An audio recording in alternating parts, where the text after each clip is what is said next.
Dan selanjutnya saya persilahkan Bapak-Bapak jemaah yang masih ingin bertanya, boleh Pak silahkan perkenalkan nama dan apa pertanyaannya.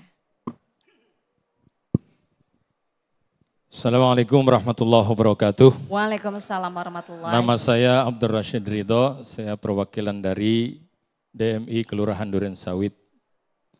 Yang saya mau tanyakan, kadang kita sebagai seorang da'i, mungkin Ustadz Tile udah lebih jago soal yang namanya bercanda, bikin suasana jadi ceria, itu udah ahlinya.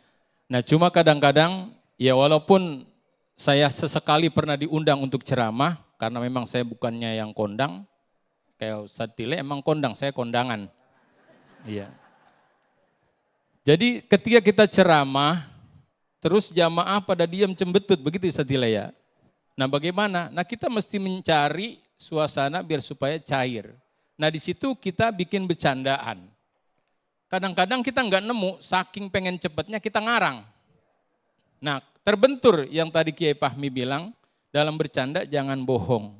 Harus tepat sasaran, jangan menyakitkan. Terkadang kita refleks karena ingin mencairkan suasana agar ilmu yang kita sampaikan itu bisa tepat sasaran. Nah pertanyaannya, kalau memang kita tidak boleh bohong, batasan bohong itu di mana? Kalau memang kita tidak boleh merekayasa, tapi banyak sekali para pendai, para penceramah merekayasa. Kalau saya catat mungkin Ustadz Tile rekayasanya ada 2016. Iya kan? Iya. Karena Ustadz Tile sama saya satu alma mater di Aziyadah. Ya, saya mungkin kakak kelas, tapi ilmu ceramahnya banyakan dia. Ya gitu. Jadi saya tunduk. Kenapa tunduk? Karena dia kurus, saya gemukan. Ya. Jadi itu pertanyaan saya dua, batasannya di mana? Kalau kita bohong, ingin bercanda, bohongnya di mana? Kalau memang rekayasa sampai di mana? Itu aja. Mungkin bisa dari kedua belah pihak menjawab agar saya bisa mendapat pencerahan. Terima kasih. Assalamualaikum warahmatullahi wabarakatuh. Waalaikumsalam warahmatullahi wabarakatuh. Ustadz Fahmi dulu deh boleh yang menjawab ya Ustadz ini humor sebagai metodologi menyampaikan dakwah. Gimana Ustadz? Iya ini karena yang nanya satu guru satu ilmu ya. Jadi tahu banyak rahasianya ini ya.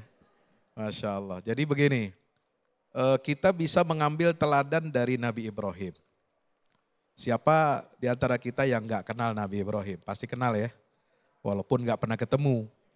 Tapi paling nggak kita dapat panggilannya. Mudah-mudahan bisa sebuah pada haji. Amin. Ya Rabbal Alamin. Nabi Ibrahim yang hari-hari ini, hari Tasyrik, kemudian kemarin Idul Adha kita rayakan, itu adalah penyebab utama tokoh otak intelektual pertama yang yang kemudian memperkenalkan kepada kita manasik haji. Dan diabadikan oleh Allah dalam banyak ayat Al-Quran. Beliau seorang nabi. Ada yang mengatakan, oh Nabi Ibrahim itu pernah bohong. Nanti dulu, bohongnya bagaimana? Ada dua momentum Nabi Ibrahim itu yang dikesankan pernah berbohong. Pertama ketika dia diundang oleh raja yang zalim, kemudian ingin diajak debat, lalu kemudian beliau mengatakan faqala inni saqim. Saya enggak mau datang, sebab apa? Saya sakit. Padahal dia badannya sehat-sehat aja. Ya. Nah, apakah ini bisa dikatakan bohong? Enggak. Yang kedua, ketika Nabi Ibrahim dipanggil, diinterogasi. Ya, itu kan habis ngancurin berhala, ya kan, pakai kapaknya gede banget, segede gaban. Terus yang berhala besar ini kan dihancurin, kemudian kapaknya oleh Nabi Ibrahim saking cerdasnya ditaruh di lehernya berhala yang kecil di sebelahnya. Ketika ditanya man fa'ala hadza? Qala bal fa'alahu kabiruhum hadza fas'aluhu in kanu yantiqun. Ya, bukan saya yang bikin hancur berhala ini. Ya, coba deh tanya, itu kan kapaknya ada di lehernya berhala sebelahnya. Ya, ente tanya dong sama dia. Ya, dia itu bisa jadi ini kapak itulah yang menghancurkan itu adalah berhala yang ada di sebelahnya. Kan orang waras juga tahu bahwa berhala benda mati nggak mungkin dia bisa menggerakkan kapal untuk menghancurkan temannya, ya kan? Nah disitulah kemudian kita bisa mengambil hikmah yang luar biasa dari Nabi Ibrahim bahwa dalam hal tertentu untuk menyampaikan kebenaran, di situ ada peran logika, di situ ada peran kecerdasan untuk berargumentasi meskipun kelihatannya rekayasa, ngarang, tetapi tujuannya adalah untuk membungkam musuh-musuh dakwah. Nah, sekali lagi, jadi dakwah itu bukan cuma keras dalam ucapan, tetapi juga harus melibatkan intelijensia, melibatkan kekuatan, kecerdasan otak. Nah, barangkali dari situ kita bisa mengambil ibrah bagaimana kita bisa melucu, humor ya, dalam batasan-batasan tertentu kalau dustanya tidak terlalu parah gitu ya. Oh, sampai dia menyebutkan anfulan padahal nggak pernah dia mendapatkan berita dari si fulan, nah dia kadang-kadang itu baru parah. Tapi kalau sekedar refleksi ya, kemudian misalkan dongeng legenda, hampir semua legenda dongeng yang kita dengar itu semua nggak ada dasarnya. Mau ente bicara Malin Kundang, mau ente bicara Tangkuban Perahu, itu kagak ada dasarnya semua. Tapi kan jadi bahasa kita sehari-hari kan. Kalau nakut-nakutin anak durhaka, awas lu.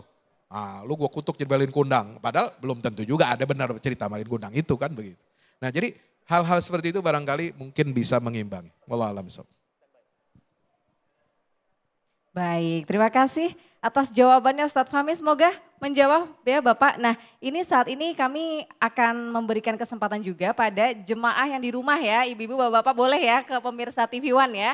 Nah tapi kita harus jeda terlebih dahulu, nanti di segmen berikutnya pemirsa kita akan memberikan kesempatan untuk jemaah di rumah untuk bertanya ya, yang sebelumnya juga sudah mendaftar melalui nomor WhatsApp Damai Indonesiaku yang tadi juga sudah kami tampilkan di layar kaca. Nanti pertanyaan pertama akan dijawab langsung oleh Ustadz Ile nanti ya Ustadz ya. Namun kita harus jeda terlebih dahulu, usai jeda berikut ini Damai Indonesiaku akan kembali untuk Anda.